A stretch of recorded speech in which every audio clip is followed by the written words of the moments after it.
Well, what's up, y'all? It's your boy King Cashmere. We're back with my 2 Cent podcast, and we are going to go and touch back on the topic of boundaries. I wanted to touch on one specific point I was making in regards to saying no.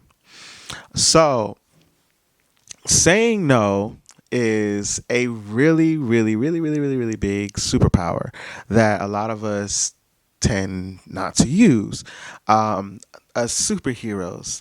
Um, Saying no is extremely important for many reasons. Okay.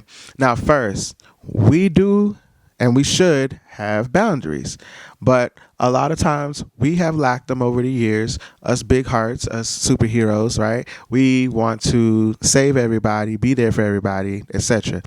Now, like I said, I shared my lessons on the boundaries, but this is what happens when you don't have boundaries. You have people who ask you things, and whether you have it or not, you might feel inclined to go ahead and fulfill that request. Maybe not at the same amount that they've asked, but maybe at a shorter amount or whatever. Whatever the case is, we must say no. Learn to say no. Learn to know your limits. We have them. We're human beings, and we're only here for a certain amount of time. We do get tired. We do need to sleep.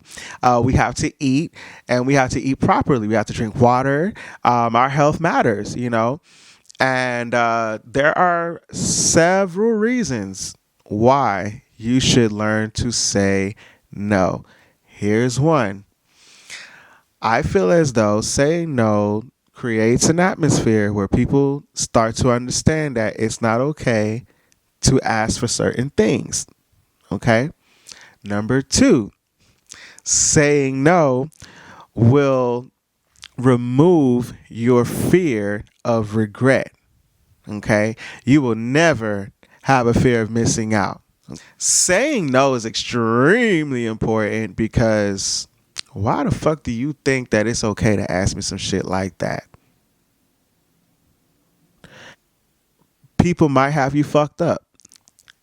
Number four, saying no allows God to finish working on what they are going through. Okay? You are not always called to do certain things for certain people. You are called to do what is right. And sometimes what is right is saying no. Okay? Because remember, you're not a crutch. And people do have to learn to lean on God. That's most important. And when people learn to lean on God, they're going to stop calling you for silly things. They're going to be like, no, God got it. He do. So always remember that, like I told you in the last lesson about boundaries, that people are usually in situations because they put themselves in them. And when you recognize that, you're not to judge, but allow God to work things out with them because he's not finished with them. And their trauma will turn into a blessing. They may not know that, but what they're going through is, just simply a aftermath of a mistake that they've made. They might have made several, and it's not up to you to step in and play God for them. Let God take care of them. Their karma is their karma, and some people do need to collect what is owed, and then simply, learn from that lesson and then bloom. They will grow from that. It's nothing wrong with that. And I've learned, trust me, let people go through some things because that's how they have to learn. Some people are just hard-headed and hard-assed all over. So anyway, I'll leave y'all with that lesson. I love y'all. Peace. Say no.